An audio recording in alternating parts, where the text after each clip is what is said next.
Bem-estar com Roberta Zampetti. Oferecimento Nucleohematologia e Oncologia. Ciência para toda a vida. Hematologia.com.br. Roberta Zampetti, bom dia. Bom dia, Paulo Leite e ouvintes. Estou aí, você falando, não deve construir perto dos rios, nem nas encostas, né? Nem nas encostas. Montanhas lá bonitinhas, aí a gente vai e constrói fazer o quê, né? Você falou muito bem, a natureza reclama assim, cobra caro, né? E toma de volta. Pois é. O pior é que, além de cobrar caro, toma de volta. E o homem não está preparado para isso. Agora, eu estou pensando o seguinte, vamos mudar o rumo da nossa prosa? Não vamos falar de chuva, eu já estou falando tanto de chuva, nem de Enem, nem dessas coisas todas. Vamos falar de sexo, Paulo Leite. Numa segunda-feira pela manhã, Roberta... Uai, mas sexo é importante na nossa vida. Sempre, em qualquer momento da vida. Todas as pessoas felizes têm esse componente, pelo menos em resolução na sua vida. Com certeza, é igual comer, né? É fome de comida. Exatamente. Também, né? Mas é uma questão que você lançou na nossa conversa aqui anterior nos bastidores e que eu quero te perguntar. Na verdade, tradicionalmente, todos nós dizemos que as mulheres sabem muito bem fingir um orgasmo. O homem também finge na hora H? Finge com os mesmos artifícios vocais, viu? Gemidos e outras coisas mais. Mas é o seguinte, isso é uma pesquisa da Datafolha, Sim. Que ela nos traz o seguinte, que 26% dos homens consultados, né, já fingiram orgasmo, né?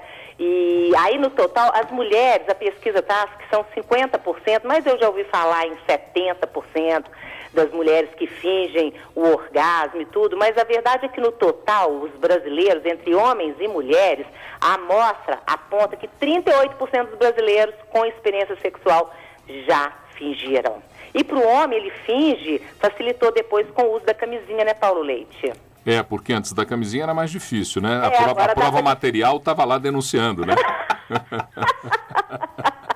Pois é, mas olha, a gente fica rindo, mas essa é uma situação muito séria, mesmo, principalmente para nós, mulheres, né? E eu sei que nós temos aí um número enorme de ouvintes, homens, né? Sim. Eu acho que falta conversa, porque, na verdade, por que a mulher finge, meu Deus? Tem aquela coisa, aquele lado maternal, né? Que às vezes aflora na relação sexual, aí se finge como uma forma de proteger o parceiro, ou a gente fica com vergonha de dizer, né?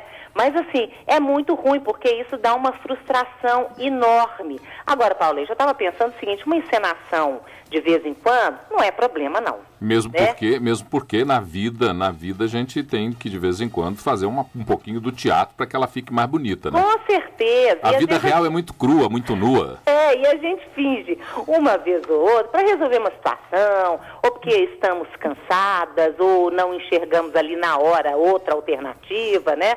Agora, o problema é fingir sempre. Fingir sempre é um problemão. Isso os especialistas todos falam, e nem precisa de especialista falar, não, porque a gente sabe, né? Porque aí, nesses casos, gente, a gente precisa de investigar o que está acontecendo, quais são os motivos psicológicos, os físicos, né, que estão impedindo o gozo, que a gente está falando que é fundamental para a nossa vida, não pode ser a cereja do bolo, tem que ser o fermento para fazer o bolo crescer, ficar bonito, né, não, Paulo Leite? Claro. E sempre tem, gente, a gente tem que pensar que sempre tem uma explicação, sempre tem uma saída, e eu, na minha modesta opinião, eu acho que dizer a verdade é sempre o melhor caminho, não só para a relação não, mas para a mulher, para o homem também. Eu acho que quando o orgasmo não acontece ou acontece, ele tem que ser exposto da mesma forma e ser discutido. Gente. Não estou falando de discutir relação àquela coisa chata, não.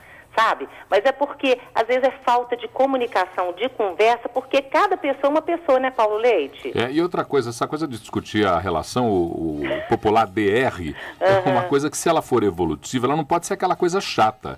Aquele rame-rame que vai e volta, esse incomoda. Mas se for para discutir alguma coisa que seja no sentido de evoluir qualquer relação, sempre será positivo. Claro, porque sexo, cada um tem um jeito, cada um chega ao orgasmo de uma forma. Um gosta de fazer uma coisa, o outro gosta de outra. Agora, como é que você vai saber como é que seu parceiro ou sua parceira gosta? Conversando. Descobrindo e conversando. Justamente. E outra coisa que a gente tem que pensar, o que não pode é essa coisa de fingir sempre, tô com dor de cabeça, ou aquela gritaria, aquela coisa falsa que é de mentira, né? Agora, a gente sabe que o orgasmo é altamente valorizado na nossa sociedade, né? O homem, então, adora falar, né, Paulo Leite? Agora, infelizmente, sim, mas é real. Pois é uma descarga de energia, uma descarga emocional muito gostosa, ótimo, nós precisamos disso. Mas eu acho também que não é absolutamente necessário para que o sexo tenha sido bom ou seja bom, não. Muito pelo contrário, às vezes, se depois de tudo isso você não tiver tido um começo e um meio bem gostoso, o fim não vai levar muita coisa, não. É isso que você está falando. O importante, acho que é sair satisfeito, sabe? Daquele encontro de amor, de sexo, né?